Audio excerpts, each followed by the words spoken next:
dan KAM, atau yang lebih tepatnya adalah kasus ancaman dalam bidang ideologi, politik, ekonomi, sosial budaya, pertahanan, dan keamanan.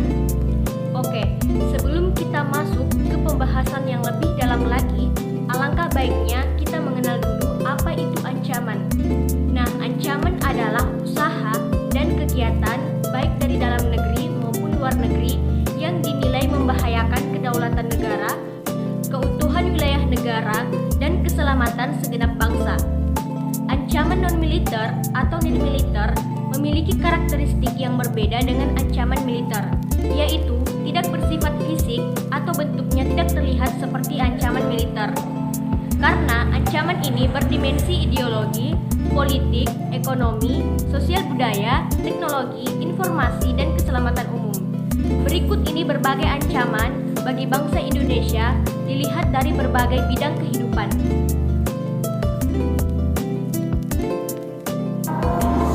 Baik, ancaman yang pertama itu ancaman bidang ideologi. Secara umum, Indonesia menolak dengan tegas paham komunis dan Zionis.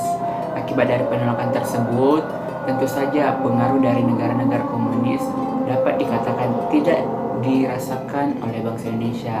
Kalaupun ada, pasti sangat kecil. Akan tetapi, bukan berarti bangsa Indonesia terbebas dari pengaruh paham lainnya. Misalkan pengaruh paham liberalisme. Saat ini kehidupan masyarakat Indonesia cenderung mengarah pada kehidupan liberal yang menekan pada aspek kebebasan individual.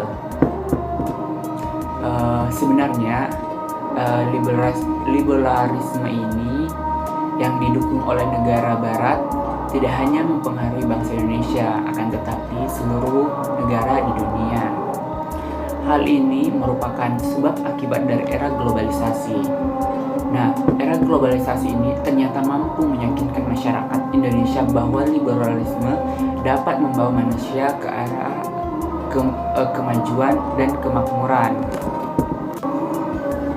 Nah, tidak jarang hal ini mempengaruhi pikiran masyarakat Indonesia untuk tertarik pada ideologi tersebut.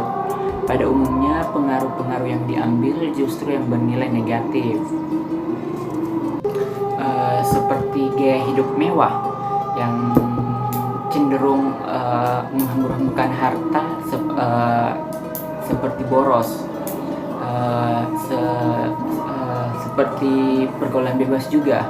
Nah, pergaulan bebas yang dimana mengarah pada tindakan seks bebas serta perbuatan dekadensi moral lainnya. Hal tersebut apabila tidak segera diatasi akan menjadi ancaman bagi kepribadian bangsa Indonesia yang sesungguhnya. Jadi kita harus proaktif menyaring dampak negatif dan globalisasi. Sekian, terima kasih. Saya akan membacakan tentang ancaman di bidang politik. Ancaman di bidang politik dapat bersumber dari dalam negeri maupun luar negeri. Dari luar negeri, ancaman di bidang politik dilakukan oleh suatu negara dengan melakukan tekanan politik terhadap Indonesia. Intimidasi, provokasi, atau blokade politik merupakan bentuk ancaman non-militer dimensi politik yang seringkali digunakan oleh pihak-pihak lain untuk menekan negara lain. Kedepan, bentuk ancaman yang berasal dari luar negeri diperkirakan masih berpotensi terhadap Indonesia. Ini memerlukan peran dan fungsi pertahanan non-militer untuk menghadapinya. Ancaman dimensi politik bersumber dari dalam negeri dapat berupa penggunaan kekuatan, berupa pengaruh massa untuk menumbangkan suatu pemerintahan yang berkuasa, atau menghalang kekuatan politik untuk melemahkan kekuatan pemerintah. Selain itu, ancaman separatisme merupakan bentuk lain dari ancaman politik yang bertimbul di dalam negeri. Sebagai bentuk ancaman politik, partisme dapat menempuh pola perjuangan politik tanpa senjata dan perjuangan bersenjata. Pola perjuangan tidak bersenjata sering untuk menempati simpati masyarakat internasional. Oleh karena itu, partisme sulit dihadapi dengan menggunakan kekuatan militer. Hal ini membuktikan bahwa ancaman di bidang politik memiliki tingkat risiko yang besar yang dapat mengancam kedaulatan, keutuhan, dan keselamatan bangsa. Yang ketiga, ancaman di bidang ekonomi. Pada saat ini, ekonomi suatu negara tidak dapat berdiri sendiri. Hal tersebut merupakan bukti nyata dari pengaruh globalisasi. Dapat dikatakan saat ini tidak ada lagi negara yang mempunyai kebijakan ekonomi yang tertutup dari pengaruh negara lainnya.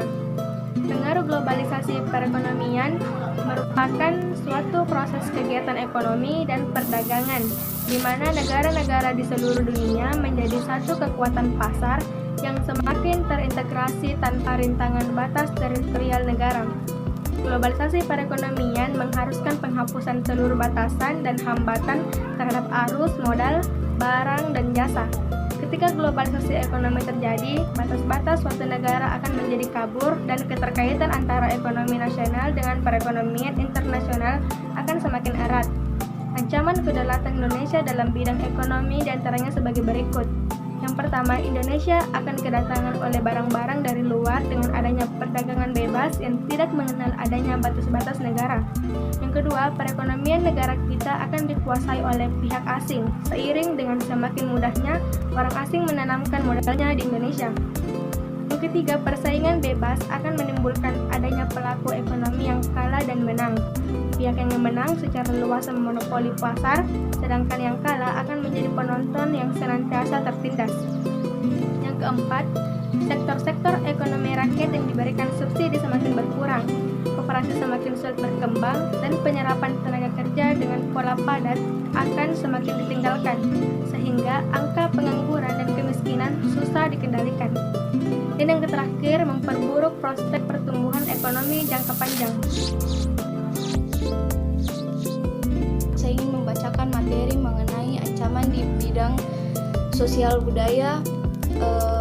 Nah, dalam ancaman sosial budaya itu sendiri terbagi lagi atas dua, yaitu ancaman dari luar dan ancaman dari dalam.